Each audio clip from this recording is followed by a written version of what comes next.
You tired of geezers complaining about their cabbages? Well, look at that. He's already got a decent chunk of gold. In this video, we're going to be doing some reverse pickpocketing. Starting with the classic combination. Not thought of by me. This is very old, well known. Give someone a lot of money. Equip the Twist of Fortune, which you get from Act 2 from Geringoth Thorn. And then, before you hit them with blood money, use the Amulet of Branding. Brand the weak. This guy is weak.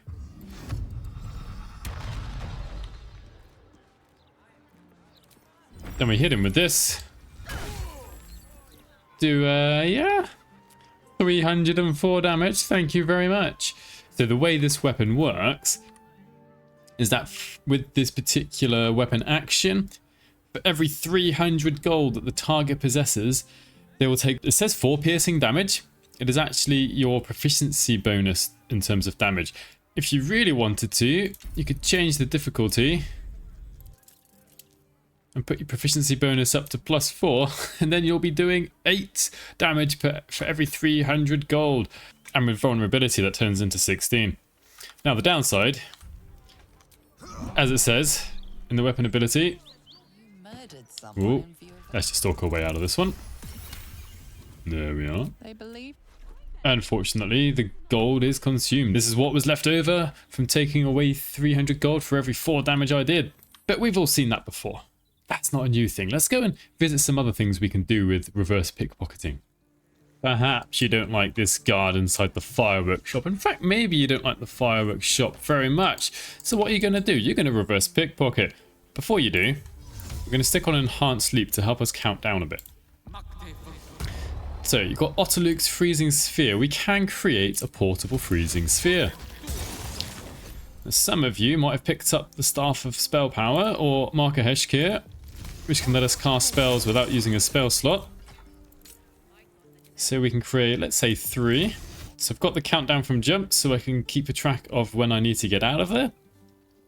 We can see that jump will run out in 7 turns, and the first sphere that I created has got 8 turns until the explosion happens. It says 7 turns remaining. Well, we'll have a quick look. Now, what's the nice thing about cold damage? It can be doubled. We can make people wet. Right, so what we're going to do, I'm going to hide. Go to the next turn. Now, this isn't Gale's normal thing, but what we're going to do is press I, highlight all 3 of them, and move all 3 at once. They've now got 3 ticking ice bombs in their inventory, and they'll act none the wiser. It's like nothing's ever happened. So I'm going to let that count down for a bit. Going to get ready to throw this. Wet lasts for 3 turns. When this gets down to maybe 3, I'll throw it. People don't care if they get made wet. It's not a hostile action. There we are. Give them enough time to get out of there, and then we'll watch what happens. Hopefully I haven't thrown that too early.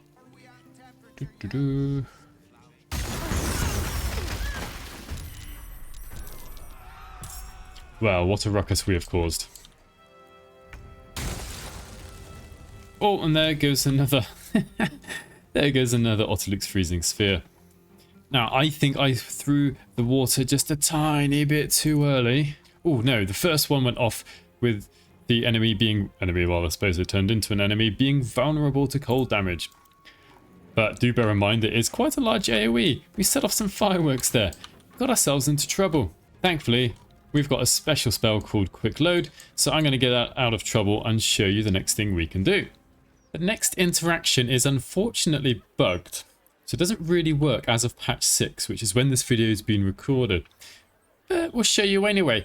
Something else we can move around are Transmuter stones.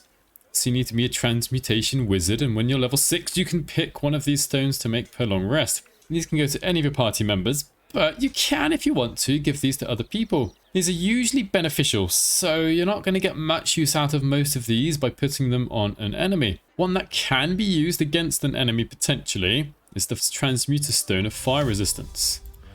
Now I'm going to create it for Astarion, and he's going to pass it on to someone.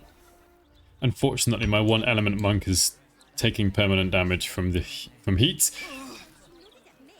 Every time she takes fire damage, she gets 2 turns of heat, which then replenishes her heat every turn. And she can't use it up right now. Anyway, that's why I'm in turn-based mode. So pick your favorite fist. Maybe it's Fist Brandella or Fist Otiluke. Oh man, what a name.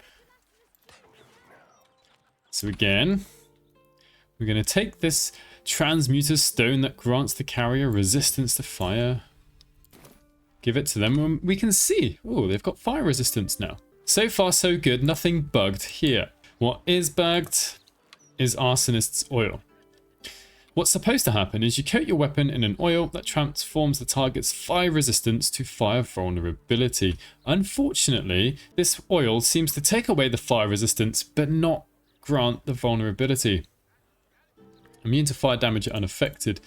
Well, Fist Otiluke is not immune to fire damage.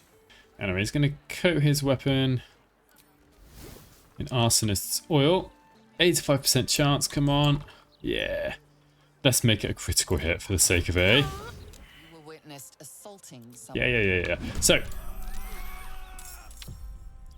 we can see here the fire resistance is gone, but we don't get the fire vulnerability. I really hope that this bug is fixed in patch 7, because then we could potentially reverse pickpocket this. One downside to the Transmuter stone is that if you do cast this on someone else, you give someone else a different stone. The original one is destroyed, unless you send it to camp. But you can't do that for the enemy. You can't get the enemy or the neutral NPC to send this to camp. Again, we're going to use the best spell in the game, Quick Load, to get ourselves out of trouble. This next use of reverse pickpocketing, or pickpocketing as I've seen it called, is going to include a spoiler for the beginning of Act 2. So if you don't want to have any spoilers for Act 2, look away now, come back later in the next section.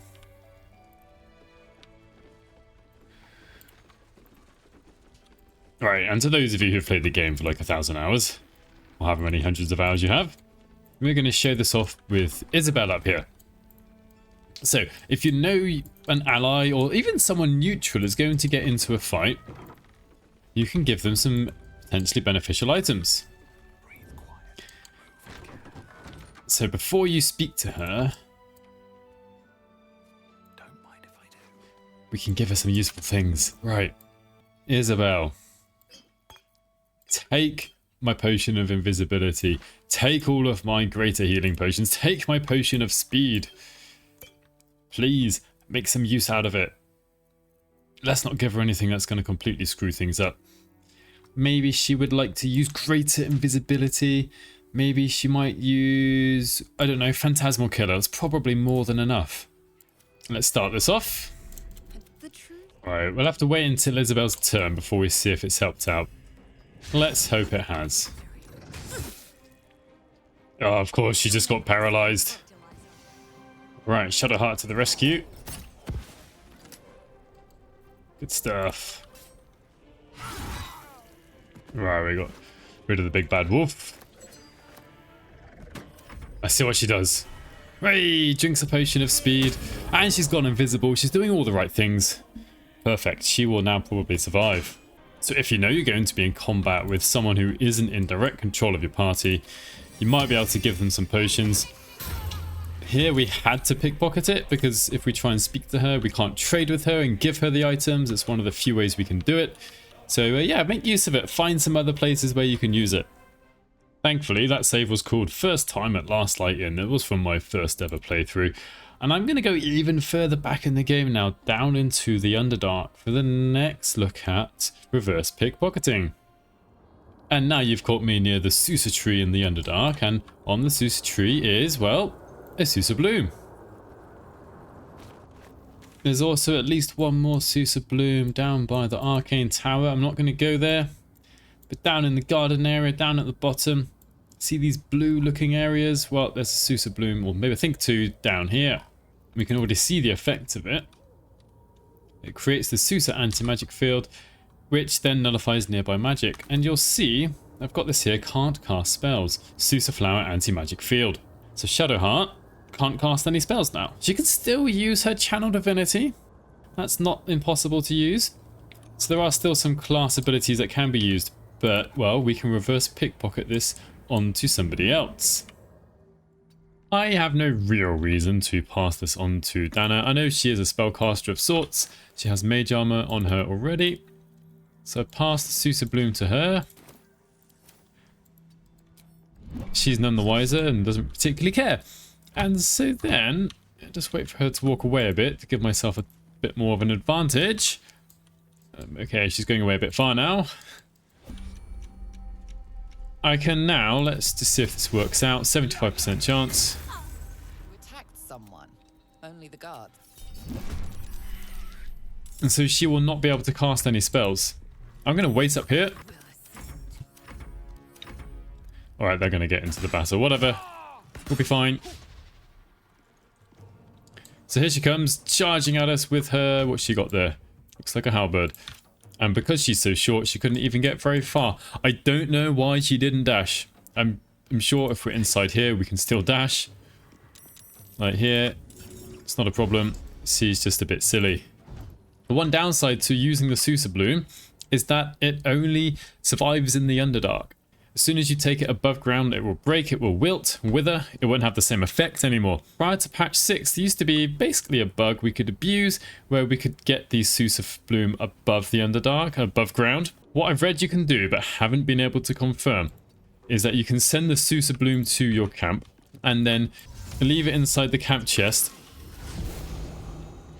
And then when you come back to the Underdark in Act 2, you can go back to your camp in the Underdark section and it will still be there. I'm sure as soon as you open up the chest above ground though, the effects of the Sussur Bloom will be gone because the flower will wither and wilt and you just won't be able to use it. And for those of you who have to suffer through using a controller, I just don't like the radial menus, to be honest. I do like the exploration and camera movement here, but those of you who use a controller or play on PlayStation or Xbox, I'll show you how to reverse pickpocket. Also, first thing you need to do is hide. I do that by holding down on the D-pad. In fact, that makes everybody hide. And from here, we've got several different ways we can pickpocket. Firstly, you can just creep up onto someone and then press A for pickpocket. Or if you push the left thumbstick, you get this kind of more free camera type mode. And if you highlight the person, you can use the context menu. Oh, A pickpockets as well, but just to show you, you could even press A to pickpocket there. Now at the moment, I've already given him all my gold, which is why he's got so much just to practice this. You'll notice in the kind of the bottom right corner, it says RB, or R1 perhaps. It brings up your inventory, and then you can choose whatever item you want to give them. I'm going to give them the iron flask. So press Y to plant it on them, and then they've got it. And you can use this to plant any item onto anyone that you're pickpocketing. So hopefully that's helped you if using a controller is your preferred or only choice of control. And lastly, I'm going to show you a few things that do not work. One thing that does not work, let's just send all these things around to Blazel. One thing that does not work is trying to encumber someone. So if I give all of my items to, I was about to say poor old Meg Thanet. Who came up with these names? They're quite varied, aren't they? Going to be rich old Meg Thanet. She's got all these things. She's not encumbered. She's not actually super strong either. So you can't actually encumber an enemy or a neutral NPC. It just seems like NPCs do not follow the same rules as we do when it comes to encumbrance. And the last thing that doesn't really work, not particularly well, is if you give someone a magical weapon, like the Light of Creation here. The reason I might want to give this to someone who's going to be an enemy is it has a chance to stun them if they hit, which is brilliant. So I give them the Light of Creation. They're none the wiser. But they don't use it. If I get into a fight with them, I'll let him get to his turn. And he's going to attack with the scimitar that he already had. Let's just get out of here for a second. Command drop. Makes them drop their weapon. If we take away the old one especially, doesn't even get his weapon out. If we, however, dropped, I don't know, let's just say another weapon, still isn't even going to pick that up. It's pretty difficult to make enemies pick up weapons and use them. If I send everyone away, they might pick up one that's from the floor. This is pretty much the only way to get enemies to pick up weapons that you want. There aren't a huge number of weapons you want them to pick up, maybe an enemy that has more than 19 strength, you get them to pick up the Club of Hill Giant strength. The Shattered Flail might make someone go crazy if they don't pass their check. But it's not very frequently that we actually want to be doing this. And it's not really that strong. It's not that great. It's kind of cool, kind of funny, but it's not going to do huge amounts for you in most battles. Those are all the uses, either that worked or didn't work, that I could come up with for this video. You let me know if there are any other items that I've missed out that are really good for reverse pickpocketing or pocketing one more time. Thank you for making it this far, and to all the members of my channel, and hopefully I'll catch you in the next one.